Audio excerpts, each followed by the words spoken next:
warahmatullahi wabarakatuh. Alhamdulillahirabbil alamin. Alhamdulillahilladzi arsala rasulahu bil huda wa dinil haqq liyudhhirahu 'ala dini kullih wa kafaa billahi syahida. Asyhadu an la ilaha illallah wahdahu la syarikalah wa asyhadu anna Muhammadan 'abduhu wa rasuluh wa la nabiyya ba'dah. Allahumma shalli 'ala Muhammad wa 'ala alihi wa ashabihi wa man tabi'ahum bi ihsanin ila yaumil qiyamah. Qala Allah ta'ala fil Qur'anil Karim, a'udzu billahi minasy syaithanir rajim. Bismillahirrahmanirrahim. Subhanalladzi asra bi 'abdihi lailan minal masjidil harami ilal masjidil aqsa alladzi barakna haulahu linuriyahu min ayatina innahu huwas sami'ul basir. Bapak-bapak, ibu-ibu, anak-anakku sekalian, siswa-siswi SMP Muhammadiyah 1 Gresik yang saya cintai dan yang saya banggakan. Marilah kita tetap bersyukur kepada Allah dalam situasi apapun, karena Allah senantiasa melimpahkan nikmat dan rahmatnya kepada kita sekalian. Bapak ibu sekalian dan anak-anakku sekalian yang saya cintai dan yang saya banggakan, pada hari ini Kamis tanggal 11 Maret 2021 bertepatan dengan tanggal 27 Rajab 1442 Hijriah.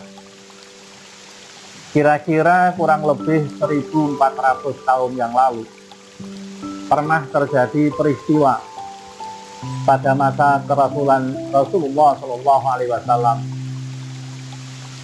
yaitu peristiwa Isra dan Mi'raj Nabi Muhammad. Perjalanan beliau dari Masjidil Haram menuju Masjidil Aqsa dan dari Masjidil Aqsa menuju Sidratul Muntaha, yang tadi ayatnya sudah saya baca di dalam Al-Quran, surat Al-Isra ayat pertama. Bapak ibu sekalian dan anak-anakku sekalian yang saya cintai dan yang saya banggakan, Syekh Mahfud Saltut menyampaikan bahwa ada 3 peristiwa besar dalam sejarah pembangun peradaban umat Islam dan dalam rangka menegakkan akidah Islamiyah pada setiap pribadi umat Islam. 3 peristiwa itu, yang pertama adalah peristiwa Maulidur Rasul, yaitu kelahiran Nabi Muhammad. Yang kedua adalah hijrah Rasul, yaitu pindahnya Nabi Muhammad dari kota Mekah menuju kota Madinah. Dan yang ketiga adalah yang kita peringati sekarang ini, Isra dan Mi'raj Rasulullah SAW.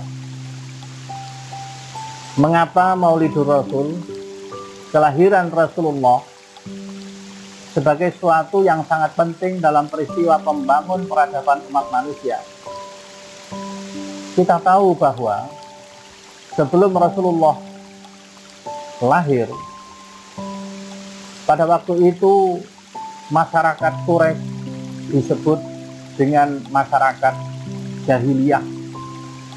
Jahiliyah itu artinya bodoh. Tapi dalam pengertian bodoh ini bukan berarti bodoh ilmu, karena nyatanya di antara mereka banyak orang yang ahli syair, orang-orang yang pandai dalam tulis menulis, tapi kebodohan mereka itu dalam hal peradaban mereka. Pikiran-pikiran mereka selalu mengikuti hawa nafsunya. Perilaku-perilaku mereka selalu memperturutkan hawa nafsunya. Itulah tanda masyarakat yang bodoh, masyarakat yang jahiliyah. Kelahiran Rasulullah adalah dengan jelas-jelas memberikan nilai yang positif kepada kita, bahwa Islam ingin menjadikan manusia itu terangkat jati dirinya, mengembalikan jati diri manusia, dan menjadikan nilai-nilai kemanusiaan itu hadir di dalam pikiran mereka, dalam kehidupan mereka, baik pikiran mereka kepada Allah Subhanahu wa Ta'ala maupun kepada sesama umat manusia. Itulah sebabnya sehingga peristiwa Maulidur Rasul sebagai sesuatu yang sangat penting di dalam rangka membangun peradaban umat manusia. Yang kedua adalah peristiwa hijrahnya Nabi Muhammad SAW. Ini juga merupakan satu peristiwa yang sangat penting, karena hijrah itu adalah merupakan bagian terpenting dari penyikapan sikap hidup manusia setelah melihat bahwa kehidupan ini selalu berubah, selalu berkembang. Perubahan dan perkembangan hidup yang senantiasa dinamis ini harus tetap dan selalu diantisipasi oleh umat manusia itu sendiri. Bapak Ibu sekalian, anak-anakku yang saya cintai dan yang saya banggakan, penyikapan terhadap dinamika hidup yang paling penting adalah bagaimana kita menjaga keseimbangan hidup itu sendiri. Hidup itu memang selalu berubah dan berkembang, tapi kita butuh menyikapi perubahan dan perkembangan itu dengan cara melakukan keseimbangan terhadap diri kita. Bapak Ibu sekalian dan anak-anakku yang saya cintai dan yang saya banggakan, ketika Rasulullah pindah dari kota Mekah menuju kota Madinah, sesungguhnya bukan ada perasaan takut, tapi itu karena perintah Allah. Ketika Allah memerintahkan kepada manusia yang namanya Nabi Muhammad SAW, beliau taat dan patuh, karena di dalam setiap perintah Allah itu pasti mengandung manfaat, mengandung sesuatu yang sangat mulia yang tidak dipikirkan oleh Rasulullah sebelumnya itu. Maka perpindahan beliau dari Mekah menuju Madinah itu adalah merupakan bentuk keseimbangan, menjaga keseimbangan dakwah mereka, menjaga keseimbangan masyarakat mereka, dan menjaga nilai-nilai ajaran Islam agar supaya bisa tetap dipahami oleh umat Islam pada saat itu. Itulah peristiwa penting bagaimana kita menjaga keseimbangan dalam kehidupan ini yang bisa kita ambil dari nilai hijrah Rasulullah SAW. Dan yang ketiga adalah Isra dan Mi'raj Rasulullah SAW. Banyak sekali di dalam Al-Quran, di dalam Al-Hadis, peristiwa-peristiwa ini dengan cerita-cerita yang luar biasa banyaknya.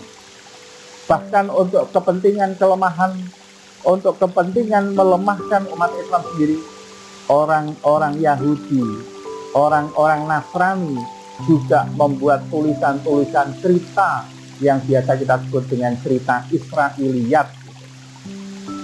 Ceritanya seolah-olah mengangkat peristiwa ini, tetapi kalau kita telusuri, cerita itu sesungguhnya lahir dari keinginan-keinginan satu dua orang hanya untuk melemahkan umat Islam itu sendiri. Karena di dalam cerita itu banyak khayalan-khayalan, banyak sesuatu kejanggalan-kejanggalan yang tidak sesuai dengan nalar orang sehat, nalar manusia yang berpikir. Memang Isra Mi'raj itu adalah peristiwa yang tidak bisa dinalar, tapi cerita-cerita perjalanan itu banyak karangan-karangan. Oleh karena itu, maka kita sebagai umat Islam perlu melihat entitas atau inti dari sebenarnya apa perjalanan Rasulullah SAW dari Baitul Haram, dari Masjidil Haram menuju Masjidil Aqsa, Masjidil Haram di Mekah, Masjidil Aqsa di Palestina, dari Masjidil Aqsa menuju Sidratul Muntaha. Tidak lain peristiwa itu adalah peristiwa spiritualitas kemanusiaan terhadap ketuhanan. Bapak Ibu sekalian yang saya cintai dan yang saya banggakan, dari peristiwa Isra dan Mi'raj itu kita bisa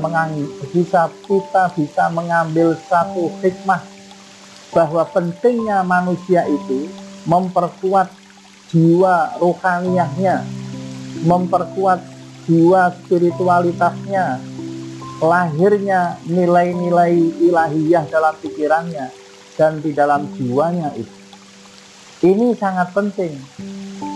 Ini juga tidak mudah bagi siapapun, tapi ini bukan tidak bisa kita lakukan, karena Allah sesungguhnya sudah memberikan potensi pada kita untuk menerima dan untuk melakukan potensi-potensi ilahiyah itu. Bapak Ibu sekalian, anak-anakku sekalian yang saya cintai dan yang saya banggakan, ketika seseorang dalam jiwanya itu sudah terdapat nilai-nilai rohaniah, nilai-nilai spiritualitas terhadap ilahiyah Allah itu, maka di dalam kehidupan tidak hanya mereka akan bisa hidup tertib, tapi mereka akan memiliki kesadaran bahwa kemanakah dia harus melakukan itu, bagaimana cara kita bisa melakukannya, dan untuk apa kita melakukannya. Bapak Ibu sekalian, ini sesungguhnya sangat penting, karena dalam kondisi saat ini orang dapat melakukan apa saja tanpa pertimbangan. Orang bisa melakukan apa saja tanpa melihat apakah menyakiti orang ataukah mendolimi orang lain. Itu urusan yang kesekian kalinya. Yang penting dia bisa melakukannya.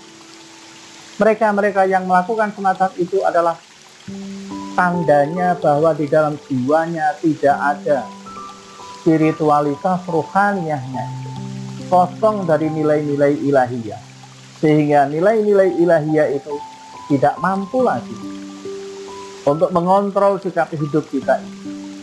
Oleh karena itu, maka Bapak Ibu sekalian dan anak-anak sekalian yang saya cintai, kita sebagai umat Islam perlu menjaga nilai-nilai kemuliaan Islam, nilai-nilai umat Islam, dengan cara yang pertama adalah kita harus mengembalikan kiprah kehidupan ini, kiprah peradaban umat manusia ini kepada nilai-nilai yang Islami, yaitu caranya kita harus mau menegakkan nilai-nilai ajaran Islam dalam kehidupan sehari-hari. Ini tidak gampang, ini tidak mudah, ini membutuhkan konsistensi, tapi bukan berarti ini tidak bisa kita lakukan. Sekali lagi, Allah telah memberikan potensi kepada kita, tinggal kita mau atau tidak mau untuk melakukan. Yang kedua adalah kita harus bisa menjaga nilai-nilai keseimbangan dalam kehidupan ini. Bahwa keseimbangan itu penting, karena keseimbangan inilah akan menjaga apa yang kita pikirkan, apa yang kita lakukan, itu seiring dengan apa yang menjadi kebutuhan, kefitrahan manusia itu sendiri.